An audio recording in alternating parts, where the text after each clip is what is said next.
Hi everyone, Robbin here, one of the librarians at the Mattapoisett Library, with the 16th of my brief presentations of suggested books from a particular genre that I call Bity Book Reviews with Robbin. This week I'm reviewing books in the literary fiction genre. It's difficult to pin down a definition for this genre. I like this one that came from a novelist crash course webinar I watched recently. Literary fiction focuses on style, language, and character. Often realistic and character-driven, it has a unique style and voice. It is well written and frequently topical. Its subjects are approached with serious intent, though it is not necessarily humorless. It is usually lyrical and complex and doesn't necessarily rely on realism. It is not better than other genres, and a novel can be classified as literary and another genre simultaneously. Early examples are Mrs. Dalloway by Woolf, Middlemarch by Eliot, and Moby Dick by Melville. These books are easy reads, and you might have to try reading them a few times before you successfully finish, but it is usually worth the effort. My list this time covers a broad spectrum, not only classics, but new classics and experimental titles. You can frequently find titles by checking out prize or award winner websites, some of which I've listed at the end of the PowerPoint, along with a few websites.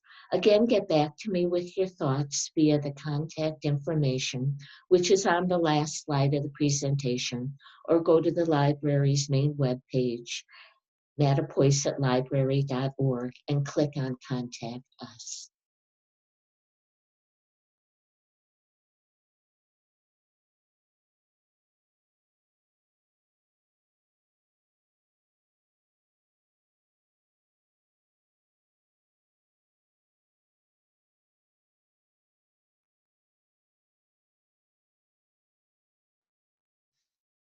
And with that, we'll begin.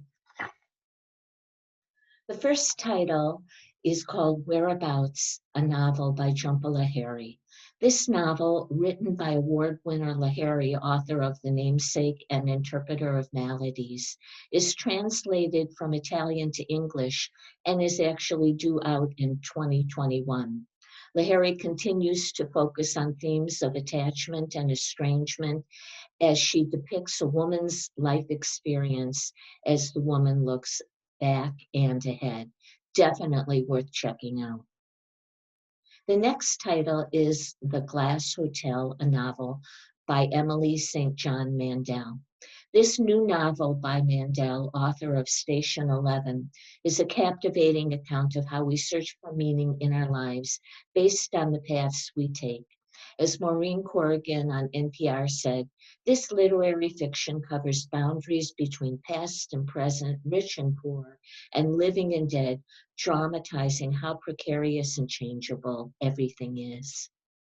The next title is called Heartbreaking Work of Staggering Genius by Dave Eggers. In this stream of consciousness memoir, Eggers tells the story of both of his parents dying within 5 weeks of each other when he is a college senior, and how he ends up caring for his 8-year-old brother.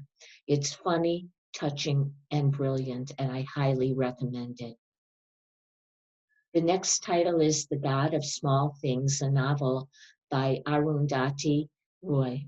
Called a modern classic, this novel is about failed marriages and how they impact their families. Writing in beautiful prose, Roy covers the human condition from tragedies to love to intrigue to politics. It's been called dazzling and stunning. And the final novel is Ducks Newburyport by Lucy Ellmann. It received high accolades for the book, including Ellmann winning the Goldsmith Prize. This novel tells the story of an Ohio housewife and her reaction to the world around her, unbelievably in one sentence lasting 1,000 pages.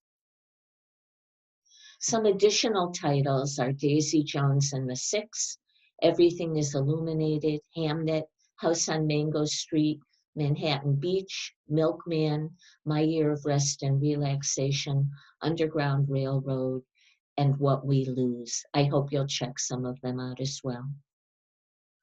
And some places to find literary fiction are websites that you can find by going to the Carnegie Awards, State and Literary Peace Prize, First Novel Prize, National Book Awards, National Book Critics Circle, Neustadt International Prize, Nobel Prize for Literature, PEN American Literary Awards, and RUSA Awards. You can also check out the following websites, which have some information about literary novels: Book Riot, Library Reads, and npr.org/books.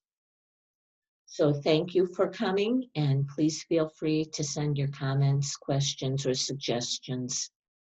Look forward to seeing you next time.